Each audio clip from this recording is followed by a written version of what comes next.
Olá, mamães e gestantes!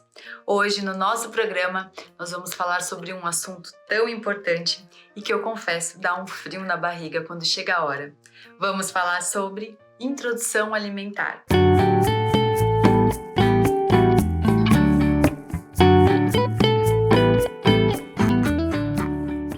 E para falar sobre esse assunto que é tão importante, que envolve a família, que envolve os pais, os cuidadores, nós vamos receber a nutricionista especializada em nutrição infantil, Fernanda Monteiro, que vai tirar todas essas dúvidas, todas essas questões e também vai dar algumas dicas para nós, mamães, e as futuras mamães, quando chegar esse momento, para que seja um momento leve, para que seja descontraído, para que não tenha essa pressão que no fundo nós mamães criamos, toda essa expectativa e que nem sempre acontece da maneira como esperamos.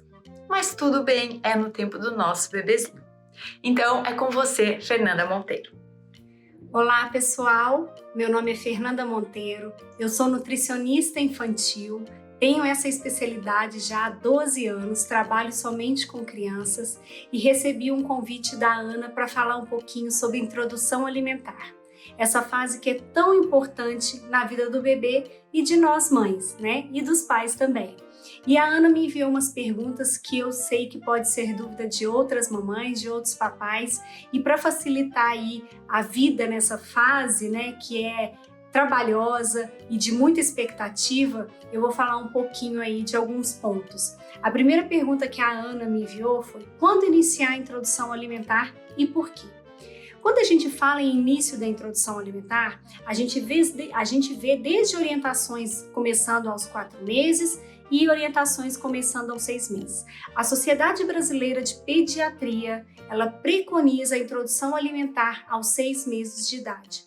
Porém, essa introdução também vai depender de alguns fatores, né? O primeiro também que a gente leva muito em consideração é a saída da mãe que vai voltar ao trabalho, né?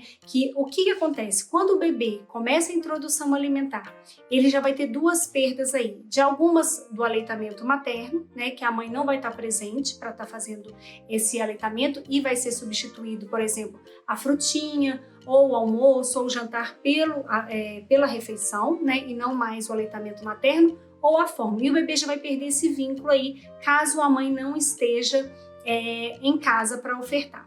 Então a gente já prioriza aí um pouquinho antes da mãe voltar ao trabalho, dela tá fazendo essa introdução alimentar para ser uma forma mais suave, mais prazerosa, que não tenha tanto impacto na vida do bebê aí, essas duas perdas, a saída da mãe e aí às vezes as substituições dos alimentos, né, pelo aleitamento, pela fórmula, né? E não é o caso, gente, quando a gente fala em aleitamento, o aleitamento materno ele é livre demanda na introdução alimentar. A gente apenas tem que dar importância desse alimento que está sendo introduzido aí nos horários certinhos. Tá? Outra questão também são os sinais de prontidão.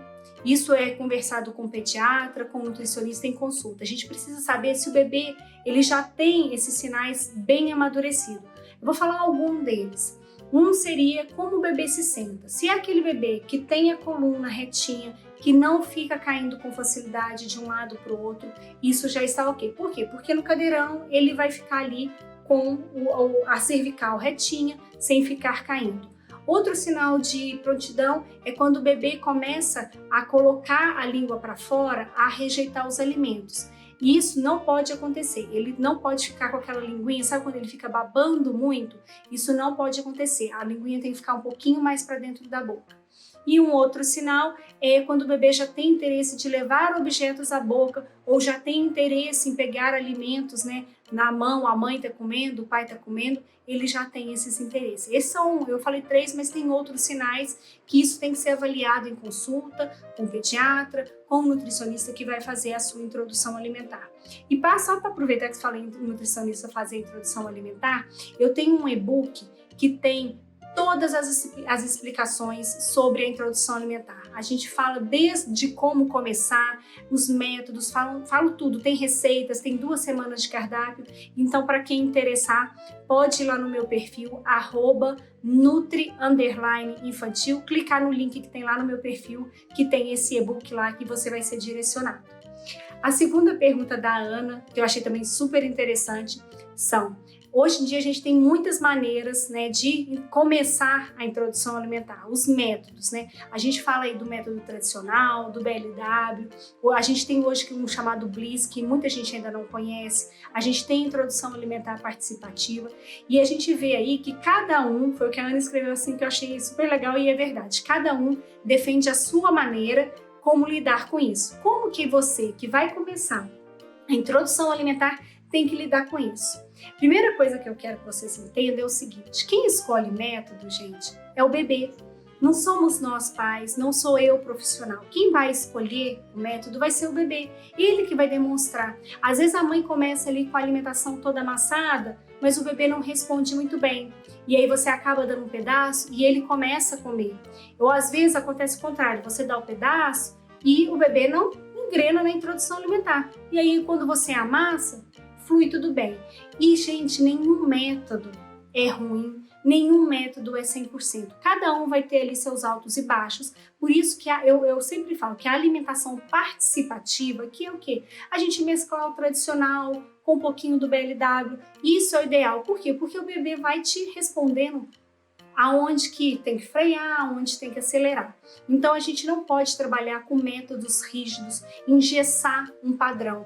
Se deu certo com uma amiga, não necessariamente vai dar certo com você. Eu tenho muita família que vem aqui ao consultório e às vezes começou com BLW e foi um desastre. Ou que começou com papinha tradicional, foi um desastre, ou vice-versa. Então assim, eu acho importante a gente desmistificar que o método vai ser avaliado como forma de 100% do bebê comer, e não vai. O método ele é apenas uma maneira da gente iniciar, mas deixar que o bebê se descubra, ele se entregue àquilo, tá? E é normal, gente, o bebê no começo não comer tão bem quanto a gente cria essa expectativa, tá? Eu acho que talvez é até a terceira pergunta que a Ana me mandou. Ela estava falando especificamente da filha dela, da Maria Alice, que ela teve dificuldade de engolir, colocava na boca, fazia ânsia, fazia vômito e devolvia esse alimento. E ela pediu pra gente explicar que isso é normal. E por que isso é normal? Realmente, Ana, isso é super normal. Vamos partir do princípio, gente, para a gente entender o bebê. É sempre bom a gente fazer analogias, a gente se colocar no lugar dele. O bebê está lá, em aleitamento ou em uso de fórmula.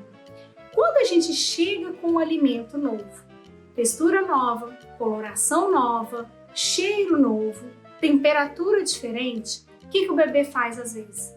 Né? Talvez a grande maioria. Ele bloqueia, ele não faz essa aceitação como a gente às vezes espera, né? Então, o que é o ideal? É a mesma coisa, se a gente viaja para um país que tem as comidas mais diferentes. Você vai chegar lá e você vai criar uma resistência em experimentar. Se põe um pouco no lugar desse bebê para a gente tentar entender qual que é o sentido dele ter que comer, né? Porque a gente tem às vezes, ele tem que comer. E não tem, ele está ali ainda em experiência. A gente tem que pensar muito mais em conexão alimentar do que propriamente da gente dizer que o bebê tem a obrigação de comer. Não, o aleitamento materno vai suprir ainda essas necessidades nutricionais, a fórmula vai suprir, por isso que a gente ainda dá aí uns 3, 4 meses para o bebê se ambientar com tudo de novo que está acontecendo, tá? Então, assim, é normal o bebê às vezes acumular comidinha na boca, cuspir, travar a boquinha, isso é muito normal. O que a gente tem que fazer é fazer estímulos, né? Dar experiências sensoriais para esse bebê, para que ele desenvolva essa aptidão de pegar o alimento, aptidão de sentir o alimento, da gente tentar descobrir aonde ele vai se encaixar melhor, sem pedaços, sem amassado. Isso faz tudo parte dessa experiência. E a gente não ir com tanta sede ao pote, achando que o bebê tem que comer.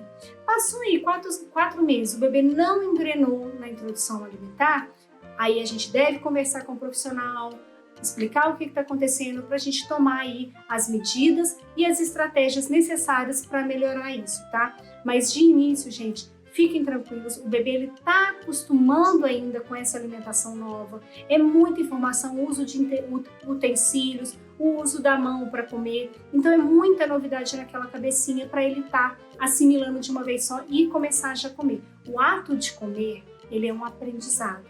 E a gente tem que ensinar isso desde a introdução alimentar, porque é a base de toda a alimentação na infância, na adolescência, na vida adulta. Hoje, como eu trabalho muito com criança seletiva, a gente vê muitas crianças maiores com problemas de alimentar, com dificuldades alimentares, que tiveram reflexo lá, que é o meu histórico que eu faço em consulta, que foi da introdução alimentar. Então vamos buscar ter uma alimentação mais feliz, mais alegre, sem grandes cobranças, para isso ser um momento prazeroso do bebê, tá? Eu sei que a ansiedade existe, a expectativa dos pais existem, mas a gente tem que buscar aí a tranquilidade e a serenidade. A introdução alimentar precisa ser uma experiência positiva para o bebê, tá joia?